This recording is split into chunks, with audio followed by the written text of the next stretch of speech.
L'Afrique subsaharienne souffle du chaud et du froid depuis l'ouverture par plusieurs pays des enquêtes sur la gestion des fonds destinés à la pandémie à coronavirus. Ces affaires ont jailli comme une eau de piscine, créant une forte émotion au sein des peuples désormais indignés et attristés par la force des événements qui s'enchaînent et se déchaînent. Si l'on veut véritablement comprendre les mécanismes ayant abouti à la mise en scène d'une pandémie qui demeure, selon certains panafricanistes, dans l'imaginaire, il est encore intéressant de comprendre, voire même d'appréhender des caractéristiques d'une mise en scène savamment orchestrée par le système des Nations Unies qui donne lieu à de nombreux financements baptisés sous le label de lutte contre le coronavirus. Il s'agit des fonds de souveraineté alloués à de nombreux pays pour combattre la maladie du siècle. Au Cameroun, les enquêteurs du tribunal criminel spécial ont relancé une série de convocations dans le cadre de l'enquête sur le détournement présumé de fonds versés par le Fonds monétaire international pour la lutte contre le Covid-19. Cette enquête implique plusieurs membres du gouvernement et des hommes d'affaires ayant obtenu des marchés. Au Sénégal, l'on note le même son de cloche, un parfum de mauvaise odeur qui écume le milieu judiciaire. Le Congo et le Togo font pareil, tandis qu'en Afrique du Sud, les choses paraissent mieux et davantage sérieuses. Selon certaines sources dignes de foi, les enquêtes préliminaires semblent avoir été bouclées. Les responsables concernés entendus par les enquêteurs. Depuis lors, aucune autre action n'est entreprise. Que se passe-t-il? Pourquoi un ralentissement de la suite des procédures? Si le secret judiciaire oblige les enquêteurs au silence, le procureur de la République n'a-t-il pas le pouvoir de communiquer sur ces affaires d'une extrême gravité et qui maintiennent le peuple en alerte maximale? Les chaînes de détournement mises en place par les gestionnaires véreux sont-elles aussi puissantes au point de renverser un système judiciaire? Quelles sont donc ces ramifications qui dérangent? En d'autres termes, à quel niveau de l'échelle de commandement se situent les enquêtes sur la gestion des fonds Covid-19? Les cas du Cameroun, du Togo et du Sénégal nous intéressent ce jour. Bienvenue d'ailleurs à tous et à toutes. Bienvenue à la Palabre intellectuelle. Bienvenue au débat.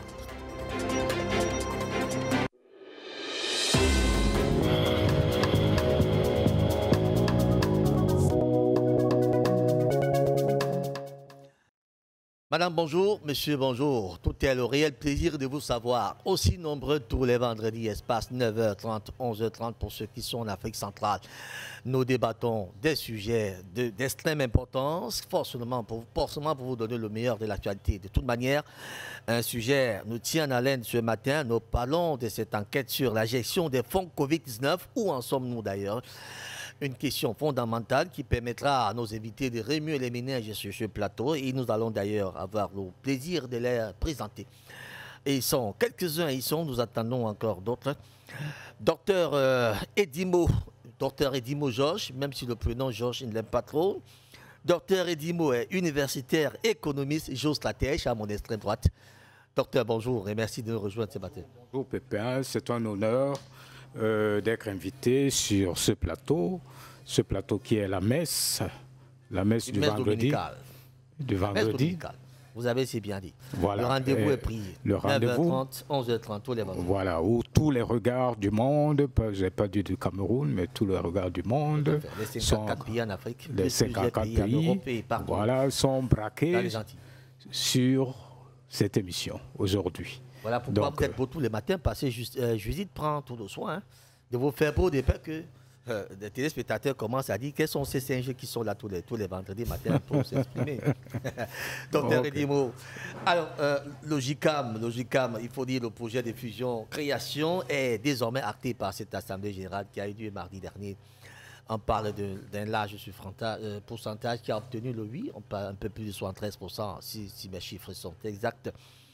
Alors, mais on constate que ce n'est pas la grande sérénité malgré le oui d'une fusion-création. Il y a encore certainement des affaires pendantes à la justice et il y a également que cette Assemblée générale semble être divisée. On se demande, est-ce que le patronat camerounais va pouvoir se réconcilier? Je crois. Je crois d'ailleurs que c'est une bonne initiative, au-delà de tout ce qui se dit tout autour. Je ne sais pas d'où c'est parti exactement, de l'ECAM ou de GECAM, comment ça s'est fait. Bon, mais une chose certaine, le déclenchement, il faut le rappeler aux uns aux autres, le déclenchement du miracle asiatique chinois n'aurait jamais été possible sans une bonne coordination, une bonne interaction entre les pouvoirs publics et le secteur privé. Et aujourd'hui, lorsque ce ne sont plus les grandes entreprises qui sont au devant de la scène, mais en fait, toute une panoplie de PME également, je crois que ça devrait normalement, si c'est bien organisé, avoir un impact extrêmement sérieux, pourvu que le dialogue qui est interrompu depuis quelques années dans le cadre du Cameroun Business Forum, reparte, mais sous des couleurs différentes, dans une perspective d'accompagnement solide des dynamiques de développement qui sont en train d'être mises en place. Ça veut dire qu'il faut beaucoup d'échanges, beaucoup d'interaction, beaucoup... Et puis, pourquoi pas, dans d'autres pays, à ces moments-ci, on a souvent généré un nouveau ministère qu'on peut appeler le ministère de l'émergence, où, naturellement, les chefs d'entreprise, les syndicats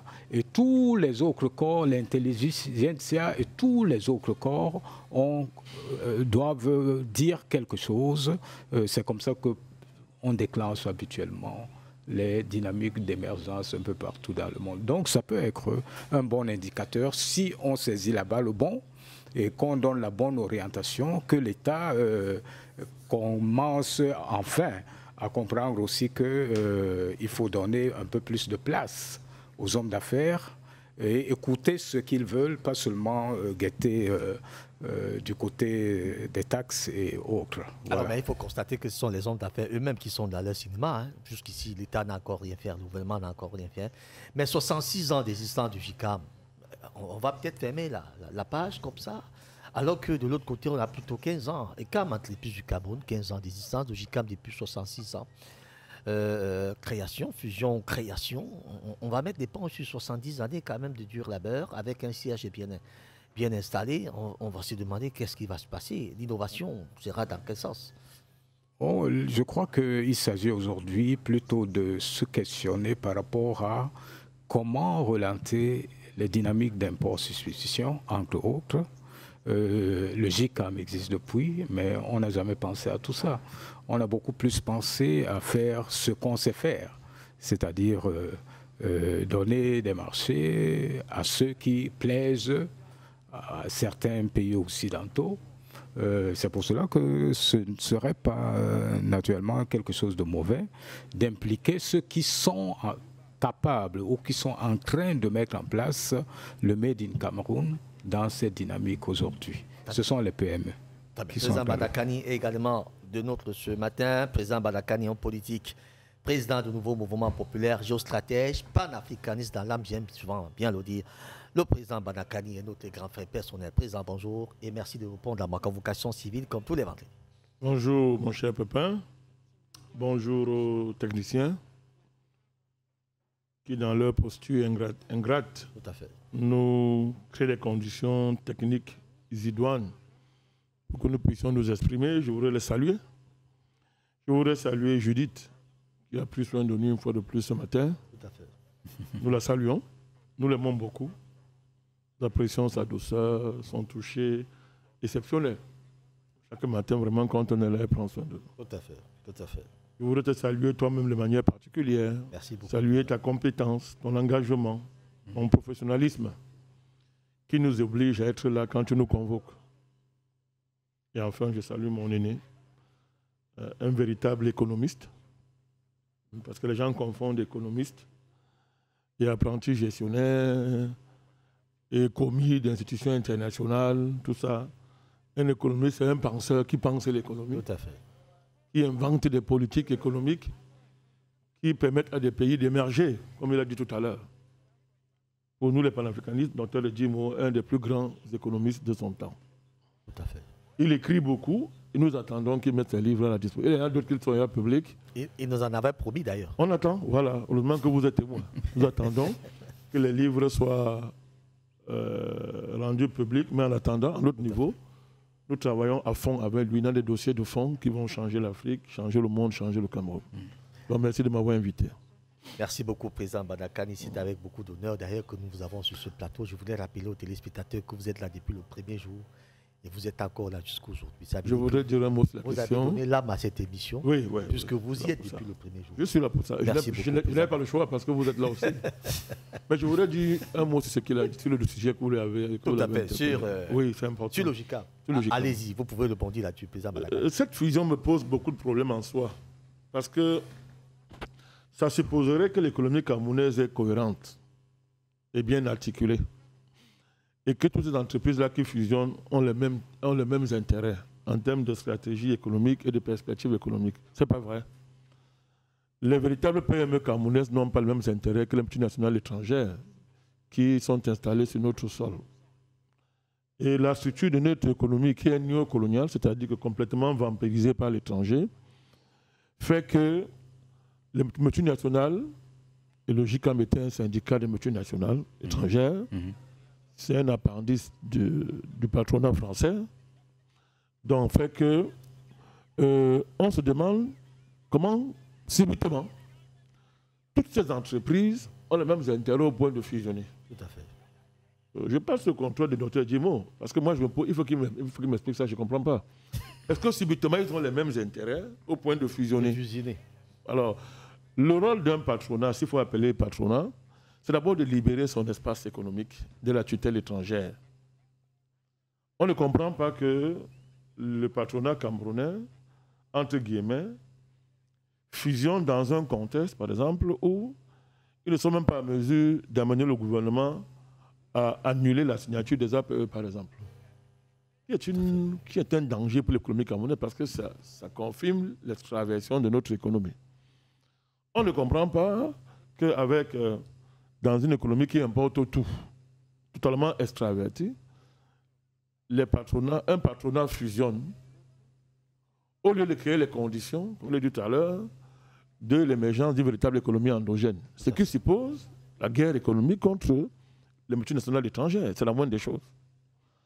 Donc, vraiment, je pense que le JICAM, là, qui était une succursale du patronat français historiquement, qui était le syndicat d'entreprises françaises ici, ça c'était longtemps dirigé par un salarié de la brasserie, M. Siaka. Un salarié n'est pas un patron. Il n'y a qu'en Afrique, au Cameroun, on a vu ça. Donc, M. Siaka a longtemps dirigé, il a laissé ses ouailles qu'il a formés. Et je ne comprends pas comment ils ont procédé pour que le patronat français, le sous-patronat français local camerounais, puisse imposer une fusion de toutes les entreprises camerounaises pour constituer un interlocuteur devant l'État. Moi, ça me semble extrêmement bizarre, sauf si ça veut dire qu'évidemment, même les PME soi-disant locales n'ont pas d'autre choix que d'être les relais des multinationales étrangères, même si on place devant M. Tawamba et consorts qui pour moi ne sont que des pots de fleurs. C'est dit donc que cette affaire n'a peut-être pas un intérêt dans sa forme actuelle, peut-être. Non, les entreprises là ont leur stratégie. Oui. Ont leur intérêt à elles. Ont leur stratégie parce que quand vous regardez tout cela, ils dépendent pour la plupart de la commande publique. Et d'autres dépendent de la sous-traitance à la multinationale. Ça, c'est le problème fondamental. C'est-à-dire que nos PME qui ont une durée de vie très courte, justement à cause de la structure de l'économie camerounaise et du comportement de l'État camerounais qui n'a pas encore une véritable vision émancipée de l'économie camerounaise. Vous comprenez que si je dépends de la commande gouvernementale en matière de... Alors, il me suffit seulement, je ne suis pas là pour réfléchir comment développer l'économie de mon pays réellement. Mon rôle, c'est de réfléchir comment gagner les marchés. Alors, en ce moment-là, je peux être facilement un interlocuteur du gouvernement. Toutes mes revendications seraient liées au fait de baisse de la fiscalité, s'arranger pour que je reçoive plus de commandes de l'État. Les multinationales, elles, qui sous-traitent aussi avec les PME, les tiennent par le bout du nez. Absolument. Les tiennent par le bout du nez. Donc, ça peut donc, une telle structure peut faciliter une fusion. Mais je dis, ce n'est pas, contrairement à ce qu'on croit, dans l'intérêt de l'économie camerounaise, parce que l'économie camerounaise, de manière structurelle, une fois de plus, je parle sous son contrôle, c'est plus de 80% dans l'informel. Absolument. Dans l'informel. C'est cette informel-là qu'il faut passer à la formalité, la vraie formalité, pas administrative. La vraie formalité. C'est-à-dire que faire que ces structures deviennent des véritables entreprises conquérantes et fournissent des véritables services et prestations sur le marché économique camerounais. Mais est-ce que 80% de l'informel ne sont pas concernés par cette fusion? Ils ne sont pas concernés par cette fusion. Ça veut dire que la fusion-là, c'est la part formelle, administrative et étrangère de l'économie camerounaise qui fusionne. Absolument. Qui fusionne. Et on connaît leur intérêt. Ce n'est pas l'économie, ce n'est pas l'émergence d'un véritable fichier. Lisez ces livres. Moi, je lis ces livres. Il faut lire ces livres. L'enjeu, c'est que nous émergeons, une véritable économie camerounaise émerge, libérée de la tutelle étrangère, maîtrisant sa production et devenant puissante au point d'exporter. C'est ce qu'on attend. Mais est-ce que le GICAM l'a fusionné là? Cela ne semble pas être des enjeux. Non, pas que ça semble. C'est pas le problème. Ils ne connaissent pas faire ça. C'est pas le problème. Ils ne savent pas faire ça. Ils ne peuvent pas faire ça parce que, jusqu'aujourd'hui, le GICAM n'est pas encore émancipé de la tutelle de M. Siaka, c'est-à-dire des Français. M. Tawamba est allé en France. Vous avez oublié de demander au MEDEF de venir les aider à construire l'économie camerounaise. Mais les vidéos existent. Il était en France. Vous avez déjà vu ça où? Vous avez demandé au MEDEF français de venir développer l'économie camerounaise. Ce n'est pas le rôle du MEDEF, ce n'est pas sa mission. Ce n'est pas le rôle du MEDEF, ce n'est pas sa mission. Malheureusement. Oui, donc cette fusion-là, il faut qu'on explique ça aux gens parce qu'il y a toute une propagande là qui masque les vrais enjeux. Et il faut que les gens expliquent la réalité de cette affaire pour dire que mais, ça, ce n'est pas l'affaire des Camerounais. Hein. Voilà. Ce n'est pas l'affaire du Cameroun, ça. Alors, docteur Edibo, parlons-en un peu des enjeux. Vu des batailles internes qu'on observe par là, par-ci, par-là, on peut prétendre qu'il y a quand même quelques enjeux à relever? Oui. Même si selon le président Badakani, en tout cas, selon sa lecture actuelle. Non, c'est la bonne lecture. C'est la bonne lecture. Une fine partie qui semble s'agiter, mais l'économie qu'il faudra peut-être relever n'est pas concernée par cette affaire. Absolument. Je crois que l'essentiel de ce que font les membres du GICAM jusqu'ici ne concerne que l'import et l'export. La production elle-même, elle est encadrée elle est encadrée dans quelques secteurs qui sont sous-secteurs, qui sont ce que nous connaissons, les brasseries, les télécoms, les services, d'une manière générale, mais la production véritable qui doit nous porter, elle n'est pas encore prise en compte dans ce concept. Donc nous espérons que c'est un départ. C'est un point de départ. Je ne sais pas s'il pourra avoir une ECAM bis qui maintenant concerne les petits porteurs qui sont très nombreux. Parce que en fait, l'idéal aujourd'hui aurait été pour nous de ne plus importer du poisson, mais on importe du poisson. Alors que nous avons des plans d'eau partout. On continue à importer du maïs. Regardez ceux qui sont dans le GICAM qui importent la farine de blé au lieu d'en produire ici, localement. Et ça vaut également pour le riz et pour tout le reste. Donc, comme disait le président, l'économie reste totalement extravertie. Et ceux qui peuvent apporter cette poussée décisive ne sont pas encore pris en compte. Et il le dit bien, 80% des petits porteurs qui pouvaient, entre autres, fournir, pourquoi pas, du maïs. Vous vous rendez compte, les brasseries du Cameroun sont au Cameroun avant les indépendances. Ce n'est que très récemment qu'on a commencé à penser à produire un peu de maïs ici au Cameroun. Jusqu'ici, ça venait de Tanzanie, de Zambie, ça ne fait même pas 2 ans, de partout ailleurs. Or, on aurait pu impliquer, nous sommes un pays fortement agricole, on aurait pu impliquer des masses et des masses de coopératives dans cette dynamique. Donc, il y a beaucoup de choses à faire. Nous espérons que c'est le point de départ, mais nous n'avons pas l'impression que ça part du bon côté, parce qu'en fait, ni les CAM, ni le GICAM, encore moins le GICAM, les CAM peut-être jusqu'à un niveau, mais le GICAM, on ne le sent pas dans ce genre de vision, dans une vision développementaliste de l'économie camerounaise. On ne le voit pas là-bas. Alors, président Badakani, tout doit donc être nouveau. Ça veut dire qu'on dissout tout ce qui est actuellement et qu'on pense maintenant à l'économie camerounaise. On n'a pas à dissoudre. C'est un patronat néocolonial. Vous n'avez rien à dissoudre là-dedans. C'est leur nature, c'est la structure de ce patronat. Notre rôle, c'est d'informer les Camerounais que l'avenir économique du Cameroun ne passe pas par là. Ce type de patronat n'a pas vocation à développer l'économie du Cameroun. Regardez, notre économie a beaucoup de paradoxes. Certains, par exemple, voilà une économie qui a des prestataires de services, n'est-ce pas, qui, disons, qui a un secteur quaternaire, un secteur tertiaire. Mais le secteur fondamental qui est l'industrie, il n'y a aucune maîtrise dessus. C'est la sorcellerie. Moi, il n'y a aucun exemple dans le monde où un pays s'est développé comme ça. Sans industrie. Oui, la cohérence voudrait que vous dégagez une industrie qui est centrée sur la capacité de satisfaire vos besoins d'abord de la population locale. Et cette industrie se développant va générer un secteur tertiaire et plus tard un secteur quaternaire. Mais c'est le contrôle chez nous. Moi, je pense par exemple que nous, on a des mal. Moi, j'ai suivi l'autre jour au niveau de l'État. Nous annonçons que, par exemple, le ministre de la Défense nous a dit que l'État va créer une usine pour que Cameroun commence à produire ses munitions. Voilà le bon départ. Les gens ne savent pas que là, c'est de l'économie. Hein. C'est l'économie pure. Voilà, déjà le bon départ. Fabriquer nos armes, fabriquer nos tenues militaires nous-mêmes. Vous voyez à quel moment ça commence. Parce que ça montre qu'on commence déjà à réfléchir. Que la souveraineté commence à être réelle. Elle commence à être réelle parce qu'il n'y a pas d'économie sans souveraineté. Il n'y a pas d'économie sans souveraineté. La base de l'économie, c'est la souveraineté. C'est la souveraineté, contrairement à ce que les gens pensent. Nous l'avons là. Et vous avez le cas de la brasserie. La brasserie. On pourrait prendre le coton, les habillements, d'abord, même le type de boisson que la brasserie nous produit n'a aucun rapport avec la réalité locale. C'est dangereux. Il devait avoir, il a dit, une articulation entre le système agricole camerounais et des brasseries. De manière à les valoriser, non seulement, mais à garantir la santé des gens. La brasserie produit du poison. Est-ce que moi j'ai peur de dire ça? Produit du poison. Ouais. Qu'est-ce qu'ils vendent aux Camerounais comme ça? Beaucoup de synthétiseurs. Comment? De renforcer. Et ils ramassent de l'argent pour rien comme ça, ils envoient ça à l'étranger et chaque année ils donnent 8 milliards à l'État. Ils disent qu'ils sont des grands contributeurs fiscaux. 8 milliards, c'est quoi?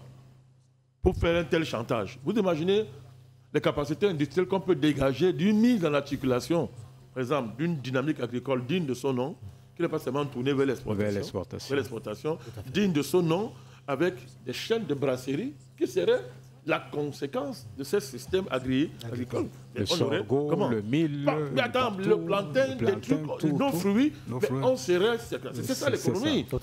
Mais la brasserie est le premier ennemi d'une véritable économie camerounaise. Maintenant, on a fait une erreur grave, c'est de les laisser aller préempter, n'est-ce pas, les productions agricoles, par exemple le maïs, au niveau, à l'intérieur du pays, sous le prétexte qu'elle est en train d'internaliser une demande que hier la pastorale externalise. Mais derrière, il y a un grand risque. Il y a des dangers. Parce qu'il faudrait même réfléchir sur la qualité même du maïs que la brasserie est en train d'implémenter sur place. Mais tout le discours, non, vraiment, la brasserie a fait, c'est extraordinaire, vraiment, nous sommes des patriotes, c'est une entreprise nationale, nous sommes... Mais ce sont des histoires, ça c'est une forme de coloration pour tromper les naïfs. Donc, le GICAM, ce qu'il faut faire, nous militons pour l'émergence d'un véritable patronat camerounais. Tout à fait. Et ça, il appartient à l'État de le faire. À défaut de ce que ça émerge de la société elle-même, comme on l'a vu avec les révolutions, la première révolution industrielle en Angleterre.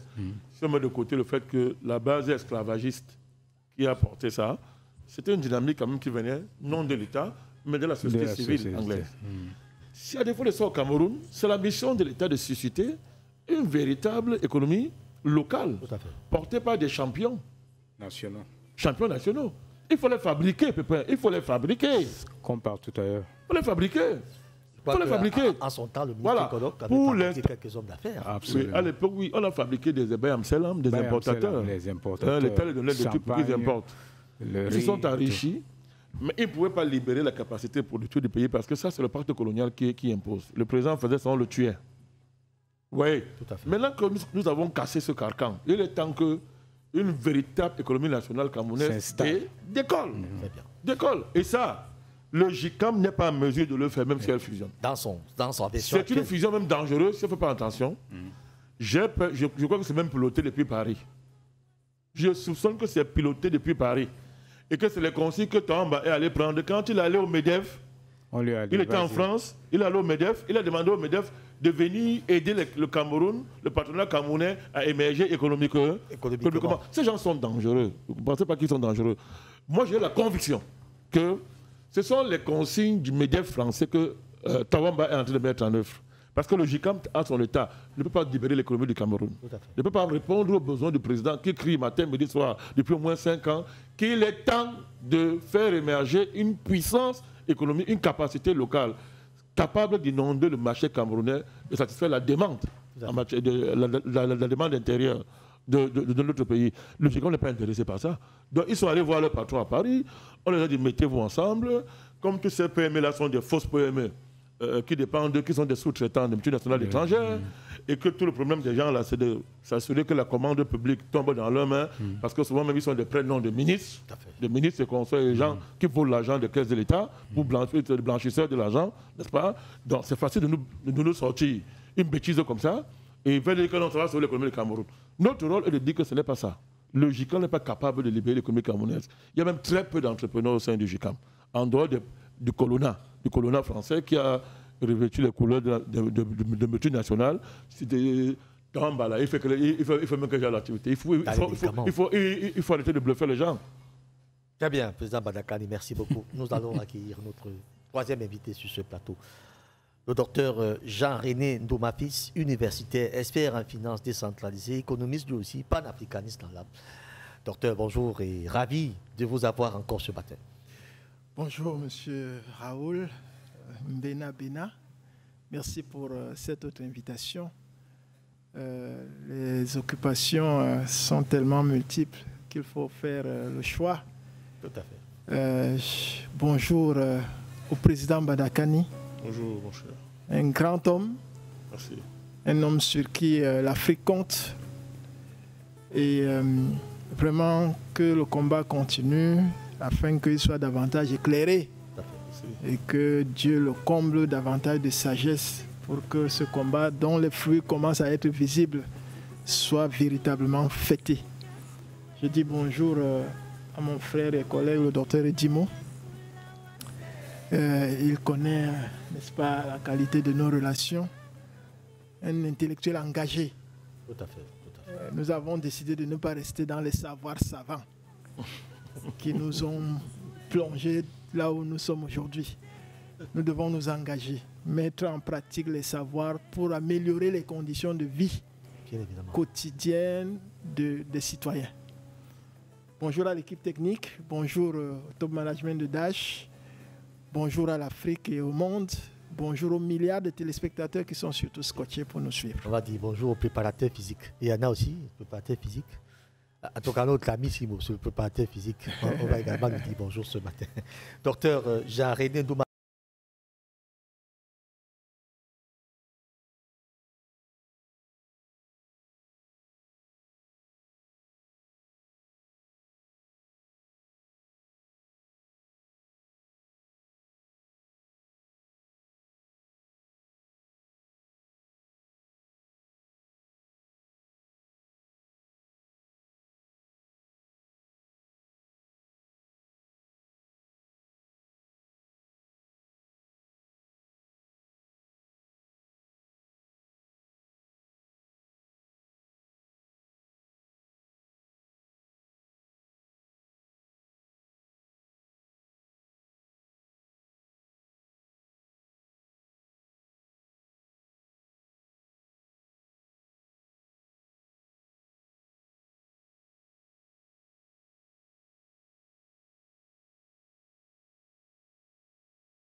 circonstances, c'est la mode. Moi, je parle au nom de la présomption de culpabilité. Et les habitudes montrent que comme ils volent d'habitude, je suis en droit de dire que comme d'habitude ils volent, ils ont volé. C'est ce que je suis en train de dire. Ok. Voilà, j'ai le droit de dire ça et ce que je dis est fondé. Donc, M. Ngongo, qui est un acteur majeur de la chaîne de décision, les ministres qui se sont partagés l'argent, vous savez que Motazé et Manaouda se sont engueulés en public. Il y a des écrits. Motazé a attribué à Manaouda, tu as pris tel somme. Il dit que non, je t'avais remis tel somme, ça je ne connais pas. C'est toi qui connais où c'est. C'est écrit, hein. Ce sont des échanges épistolaires, Pépin, épistolaires. Mais voilà le début de preuve, non? Ouais, début de preuve. Je ne dis pas que c'est une preuve. Mais c'est un début de... Deux ministres se sont chamaillés de manière épistolaire en public. Que toi, l'autre dit que je t'avais donné tel nombre de milliards pour ça. L'autre dit non. Je t'avais renvoyé tel milliard, mais à la fin, on voit que bon, il y a quand même une différence qui manque 8 milliards. Alors, vous voyez, donc, vous avez... Donc, voilà comment cette affaire-là a été gérée, hein, Pépin. Tout à fait. Ils se sont partagés ça simplement entre amis et copains. Ils se sont partagés ça. On ne peut pas laisser ça. Le président a l'obligation de faire la lumière de cette affaire. Le mandat que les Camerounais lui ont donné, c'est pour faire ça. Le président patriarche ne peut pas laisser, on ne peut pas laisser un pareil truc comme ça. C'est incroyable. C'est beaucoup d'argent qu'on doit rembourser. D'autant plus que ceux qui volent ont des projets politiques. Pourquoi moi je suis un homme politique. Ils ont des projets de remplacer le président. Absolument. Et il est dangereux pour le Cameroun qu'on laisse les Ngongos, tous ces gens-là, remplacer le président. C'est pour ça qu'ils volent. Ils n'ont pour projet que le vol.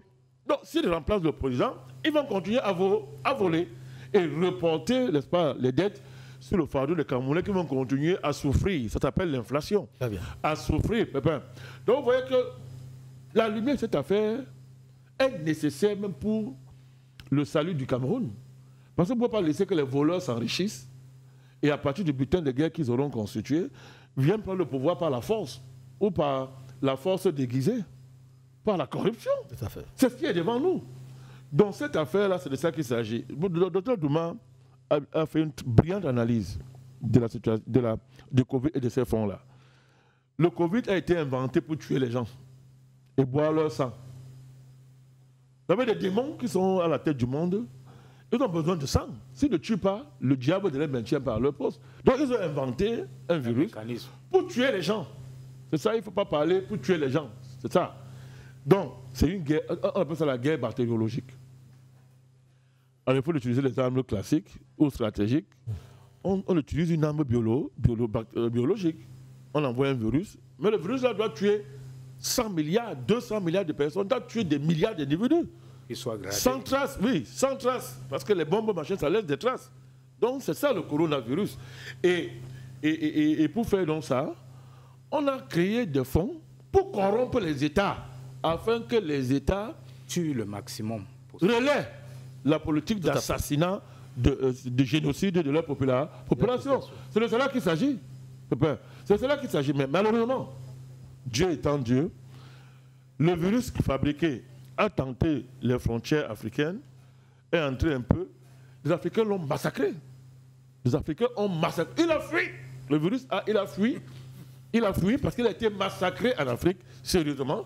N'est-ce pas? Parce que quand on l'a envoyé, le criminel qui est à l'ONU, Guterres, un voyou, il avait dit que lui va compter les millions de morts en Afrique. Pendant qu'il le disait, les Italiens mouraient déjà par centaines. Il refusait de compter les morts italiens. Les morts qui intéressaient le criminel qui est à l'ONU, c'est qu'il voulait voir les Africains tomber. Il y avait les morts en masse, des milliers d'Italiens mouraient. Au point où c'est Poutine qui a envoyé des médicaments pour aller sauver les Italiens. Vous oubliez ça? Ça, c'est vrai. Bon, alors, l'ONU ne voulait pas compter les morts italiens.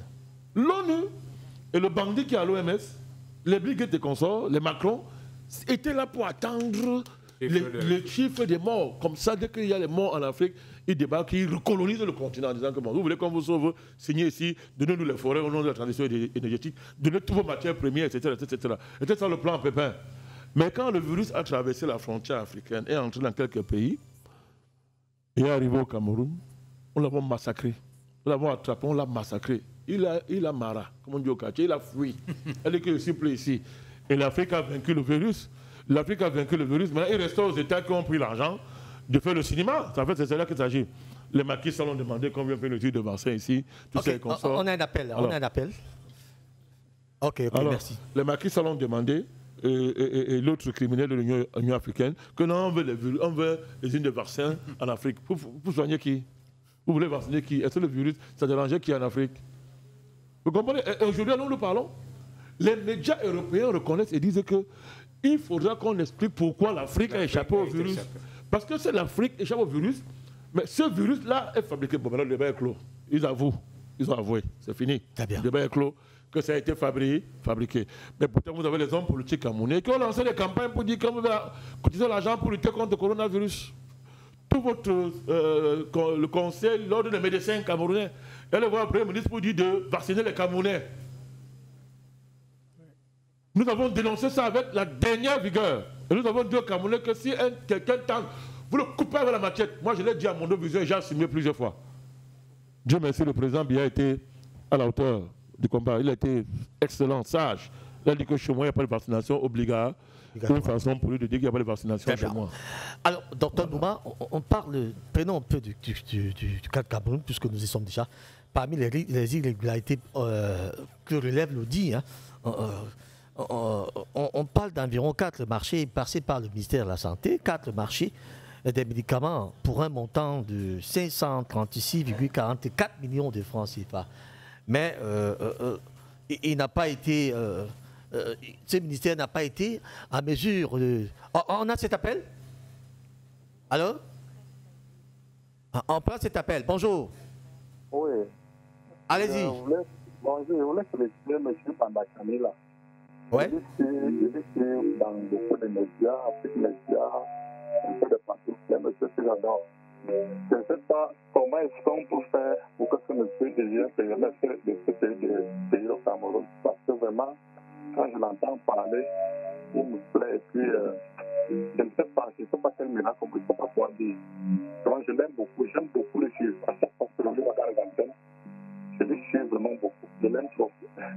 Ce que je voulais dire par rapport à l'émission de ce matin, il continue comme ça. Nous l'aimons vraiment en Afrique. Merci beaucoup. Lorsque vous appelez, éloignez-vous de votre poste récepteur, je vous en prie. Ça permet d'avoir une bonne écoute ici sur le plateau. Si vous êtes collé à votre téléviseur, franchement, nous aurons beaucoup de problèmes. Peut-être avant de revenir, docteur Edimon, je parlais là de 4 marchés passés, 4 marchés de docteur Nouma, 4 marchés des médicaments pour un montant d'environ 536,44 milliards de francs CFA. Mais ce ministère n'a pas été à mesure de montrer où étaient stockés ces médicaments ou en même temps, c'est qu'on en a fait. Donc c'était l'une des preuves que soulevait d'ailleurs la Chambre des comptes qui estimait que ça sentait une forte odeur de tout le monde. Là quand même, il y a eu plusieurs cas de ce genre. On ne peut pas tout signifier ça sur ce plateau. On va se demander, est-ce que c'est avec une légèreté qu'on observe que malgré les preuves qui semblent être là, ces gens-là sont en fonction, ils vont même déjà dans leur région dire comment Paul Biya doit être le candidat en 2025. Un souci pour un peuple qui attend pourtant que les choses soient éclaircies. Bon, comme je ne suis pas un homme politique, j'aborde la question sous un autre angle. Je suis très gêné dans un pays où on a presque 2 ou 3 gouvernements complets en prison. Qu'on soit surpris que les gens détournent 10 milliards, 80 milliards, machin, et qu'on n'ait pas, moi je ne parle même pas des résultats d'enquête, et qu'ils ne soient pas sanctionnés. Dans plusieurs cas, là où on attendait des sanctions, on a eu des promotions. Donc je suis gêné parce que c'est vrai que je donne un point de vue, mais je pense qu'il y a suffisamment de pertinence dans ce que nous disons pour que les dirigeants nous écoutent et qu'ils essayent d'en profiter, entre guillemets. C'est-à-dire que nous jouons un rôle de consultant, on va dire bénévole, parce que nous aimons notre pays, nous aimons notre continent. Donc, les constats sont là. Il y a eu des fonds. Il y aurait eu des commandes de médicaments. Apparemment, il n'y a pas eu de médicaments. Mais on connaît les différents dirigeants. Dans la chaîne, on sait qui intervient, où et quoi. Qu'est-ce que moi je peux bien dire? On constate amèrement et avec beaucoup de regrets que les choses se passent comme ça. Mais ça dure trop longtemps. Ça dure trop longtemps. On peut même aller plus loin en disant, même quand on a condamné des gens qui ont détourné des sommes faramineuses, on n'a pas vu à quoi a servi l'argent qu'ils ont détourné. Est-ce que l'État a récupéré? S'il a récupéré, c'est allé où? Ça a servi à quel projet? Vous voyez, en fin de compte, c'est le citoyen lambda qui paye. Et c'est lui le plus pauvre. Et c'est lui qu'on appauvrit davantage. Nous sommes en train de partir des péages manuels, là où on donnait 500, sans traçabilité, aux péages automatiques, qui seront plus chers.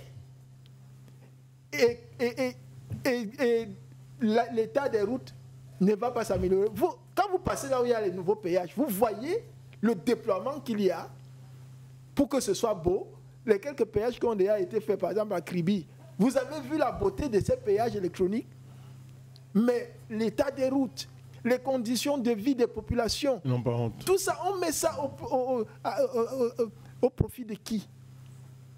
Vous avez suivi le téléspectateur qui venait d'appeler, qui apprécie la vision politique du président Bandakani et sa constance, la pertinence dans son discours.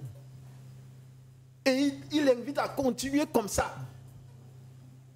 Nous avons besoin des dirigeants qui vont changer ce système. Nous avons besoin des dirigeants qui vont changer ce système.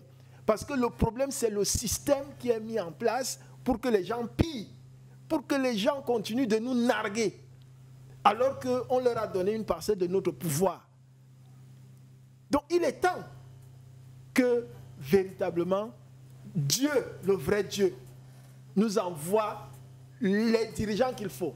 C'est-à-dire le principal dirigeant et ses collaborateurs, la clairvoyance, la sagesse de choisir des collaborateurs avec des règles claires qui sont mises en place et qu'il faut respecter. Il ne suffit pas d'avoir des textes, des lois, des décrets. Il faut les respecter. Vous savez qu'il y a des directeurs généraux qui sont qui dirigent des entreprises depuis 30 ans.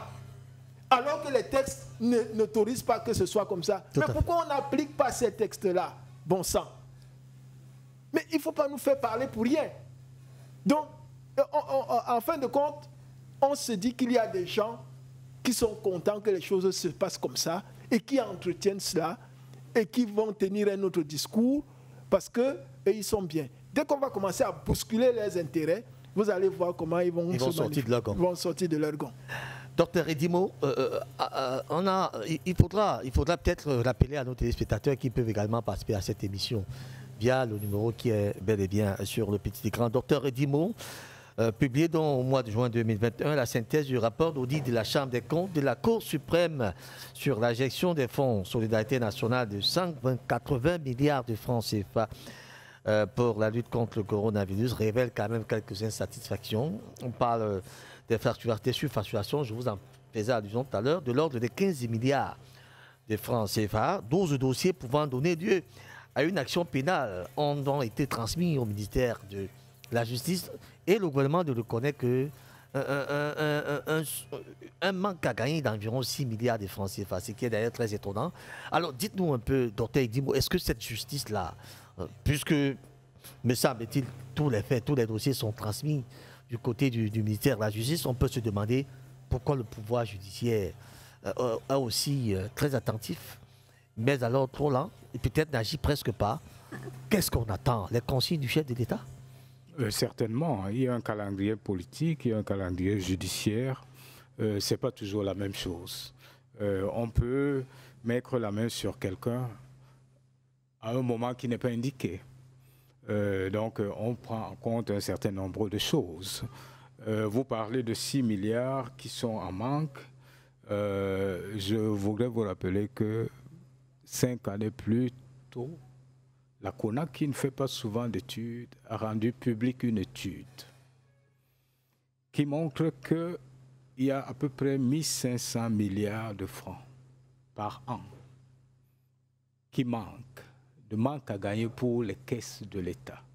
Et dans cette étude, la CONAC n'a considéré que 6 secteurs. Donc, elle n'est même pas allée dans le détail. La NIF, une année après, vient faire son étude également. C'est vrai, ça se ressort un peu moins, mais on est quand même à 1300 milliards de manque à gagner pour les caisses de l'État. Chaque année. Chaque année. Donc, vous pouvez comprendre que quand on a affaire à 6 milliards, on n'est pas très embêté parce qu'on sait qu'habituellement, ça va beaucoup plus haut. Enfin, ça nous fait sourire un peu, mais ça représente quand même le tiers de notre budget. C'est ce que nous devons retenir. Le tiers de notre budget qui passe entre d'autres mains, des mains privées, des mains inconnues.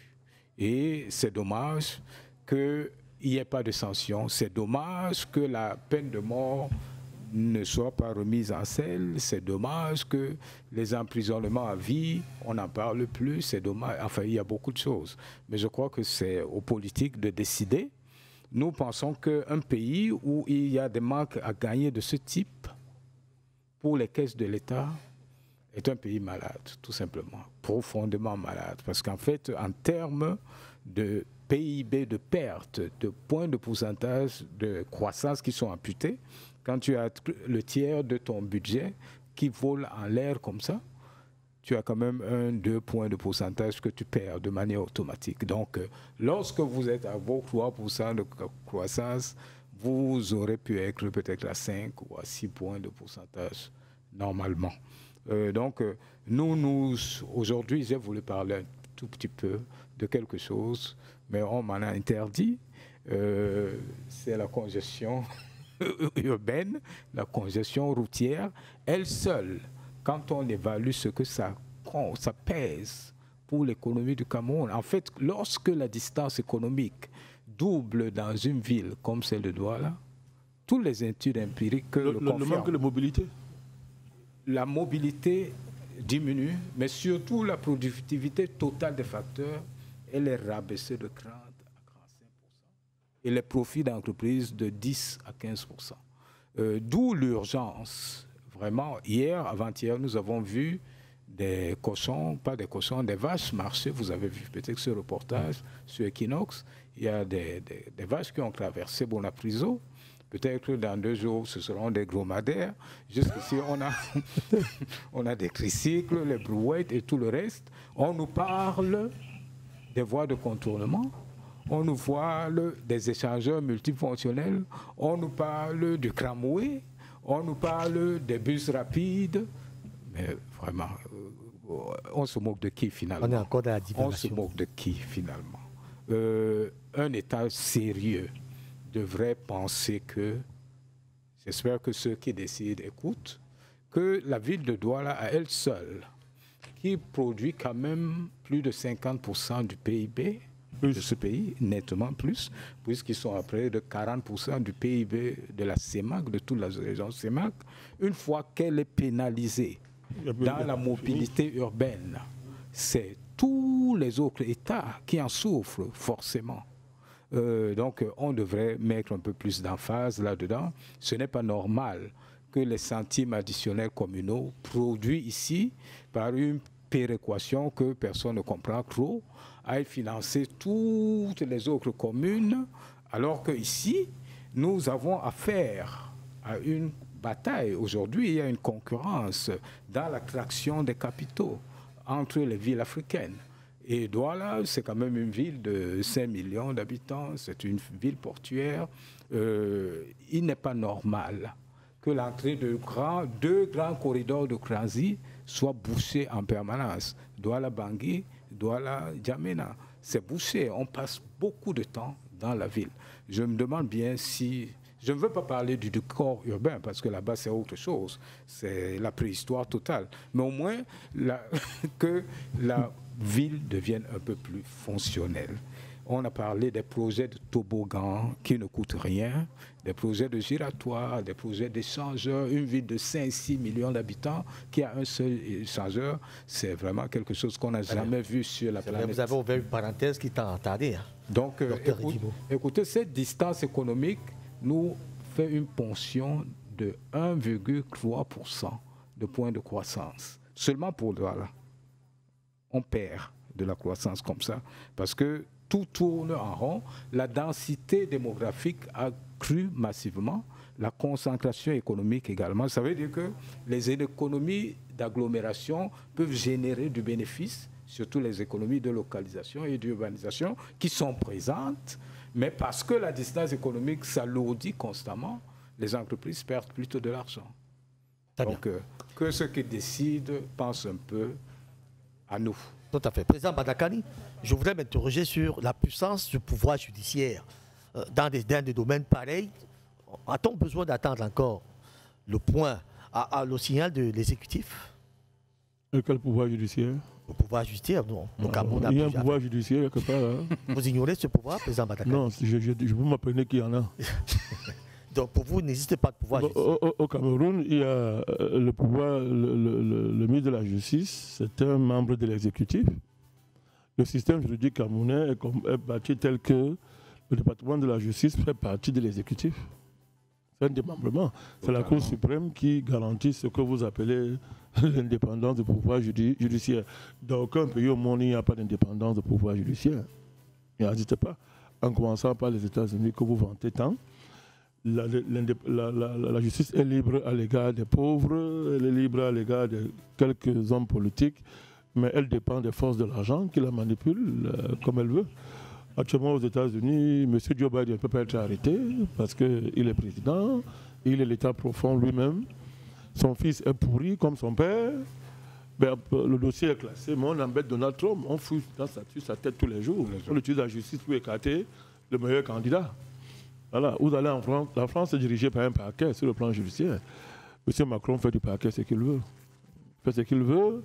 Il y a même un grand magistrat français qui a écrit un livre. Il dit ne faites jamais confiance à la justice de votre pays, dont la France. Il y a un livre, j'ai ce bouquin, je peux vous le prêter, vous allez lire.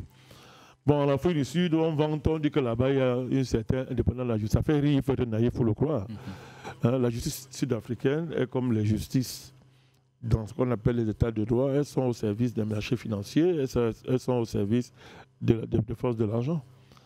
Le pouvoir judiciaire sud-africain est le seul bastion que les Blancs ont encore pour garantir leurs intérêts économiques. Et ils masquent ça derrière la soi-disant indépendance de la justice. Non. Au Cameroun, c'est très grave, n'est-ce pas? On a un ministre de la Justice qui est très efficace à déclencher les procédures dans les domaines qui arrangent ses parrains étrangers ou bien ses intérêts personnels et qui est très lent dans le déclenchement des autres procédures.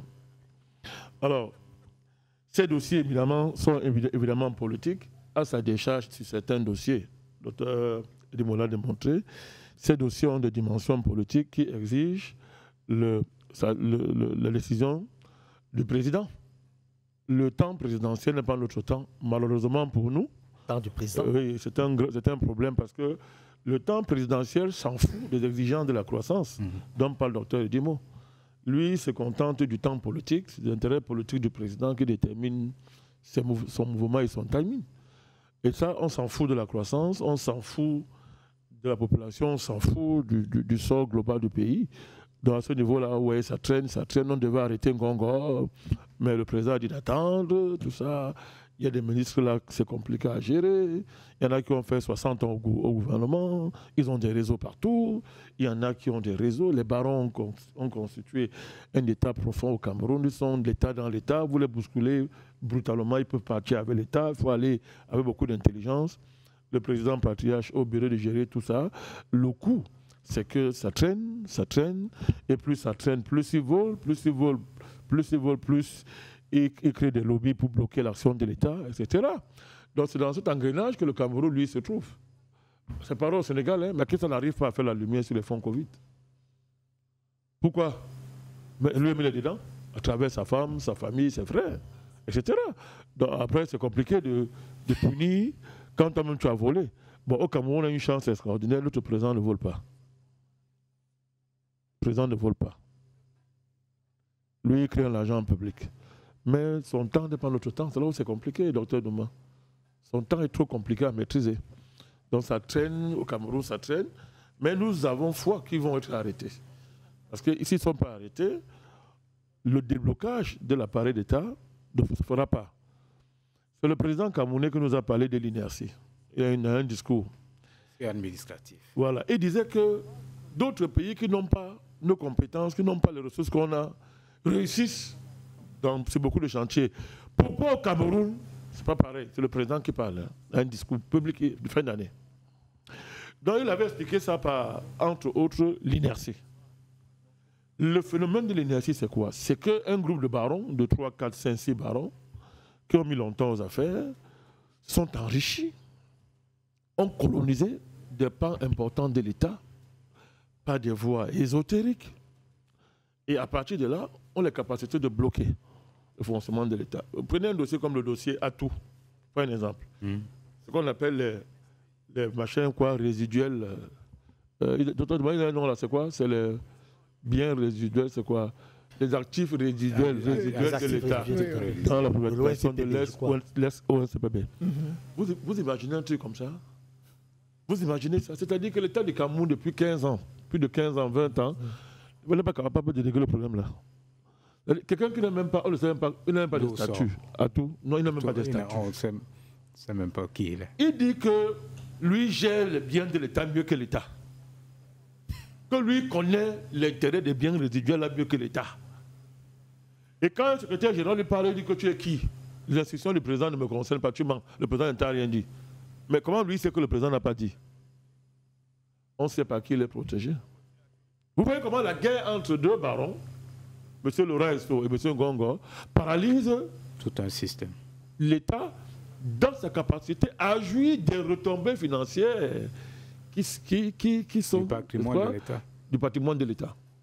Est-ce que vous imaginez ce que ça veut dire? C'est-à-dire que a tout dit que l'État là ne veut pas gérer les biens là plus que lui. Et il dit qu'il a sauvé les biens là. Que c'est grâce à moi que les biens là. Hein, il était condamné par le Conseil supérieur de l'État dernièrement. Il dit que le Conseil supérieur de l'État, c'est qui? Ils ne savent même pas de quoi est-ce qu'il parle. Bon, vous avez comme ça 5-6 barons. 8 barons qui ont des intérêts contradictoires, qui de temps en temps s'entrechoquent. L'État fonctionne comment? L'État fonctionne comment? Il ne fonctionne pas. Voilà pourquoi, depuis que le président a été élu en 2018, il n'arrive pas à faire son programme.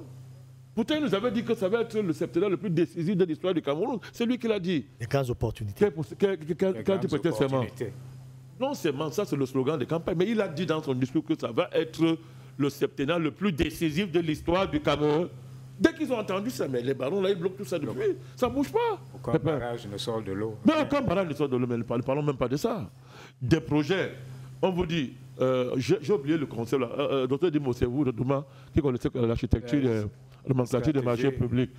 Quand on dit que conçu tel que, voilà, réalisé tel que conçu, et réalisé tel que quoi, là, ils ont, c'est pour différencier. C'est-à-dire que je peux, c'est-à-dire que quand on conçoit un projet, il vaut ceci. Et tout l'architecture, dossier technique, dossier financier, administratif, c'est très beau, c'est cohérent. Très bien. Mais maintenant, quand on l'applique, le même marché qui, dans sa conception, valait 100 milliards. Maintenant, quand on le réalise, il vaut 500 milliards.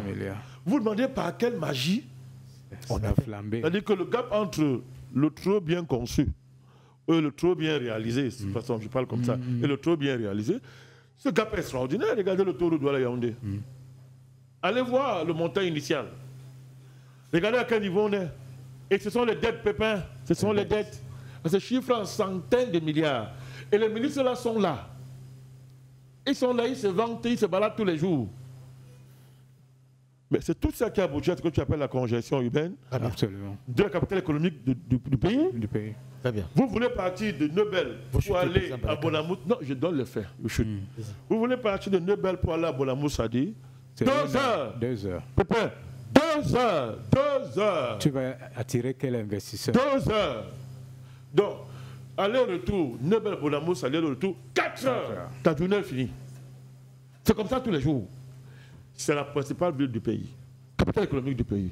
Non, il y a un problème. Il y a un problème. C'est le modèle politico-économico-administratif là qui a prévalu jusqu'à présent a échoué. Il faut le dégager. Très bien. Merci beaucoup, président Balakani. 1 minute peut-être pour conclure. Hein. Docteur Douma, docteur Dimo, on commence par vous. On conclut. Hein. Ah écoutez, déjà je vous félicite, c'est comme ça que je conclue, je vous félicite pour cette émission, qui est une bonne émission. Je dois dire une seule chose, c'est que vraiment, le pays, malheureusement, se porte mal, que les plus vulnérables ne sont pas pris en compte, malheureusement, jusqu'ici, qu'on doit tout faire pour que certaines opérations, telles que l'opération Aubervier, aboutissent quand même à quelque chose, pour qu'on se souvienne au moins de ce père de ce jour. Merci. Très bien. Docteur Douma, on sort avec vous. Alors, depuis que je suis au Cameroun, il ne me souvient pas que le chef de l'État ait décidé de limoger un ministre sans que ce soit un remaniement ministériel ou bien un réajustement, etc. Tout à fait. Et nous savons que nous ne sommes pas dans un espace où la culture de démission, même si parfois on peut organiser une démission, hein. On peut, au lieu de te dire de partir, te demander de démissionner. C'est aussi une façon de te limoger. Parce que moi, je pense que si le président Biya, quand il y a des dossiers comme ça, même s'il y a 6 ou 7 membres du gouvernement concernés, s'il frappe un d'abord, les autres qui sont encore libres vont commencer à faire attention.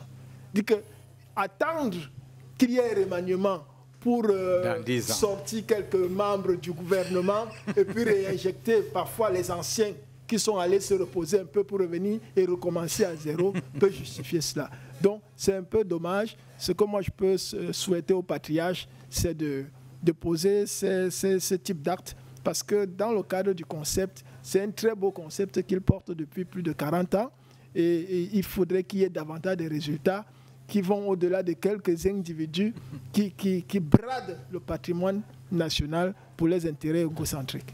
Pourtant, dans son ouvrage intitulé Bel et bien Rigueur et moralité, je crois que le président de la République a clairement déployé toute sa politique et a semblé mis la rigueur en branle. Mais on se demande comment aujourd'hui les enquêtes ne parviennent pas à aboutir. Qu'est-ce qui se passe? Qu'est-ce qui a bloqué l'action du chef de l'État? Pourquoi semble-t-il être pris dans un piège dont personne ne connaît? De toute façon, Dieu seul nous dira dans les jours à venir. Président Badakani, nous avons conclu l'émission. Vous avez encore mot à dire? Plus le LPC grandit dans le pays, plus il est obèse, plus il a pris tous les députés, tous les sénateurs, plus les idéaux originaires du renouveau disparaissent. Ça répond à votre question? Merci beaucoup à vous. Merci à la réalisation qui a été assurée ce matin par notre ami Paul Icomé.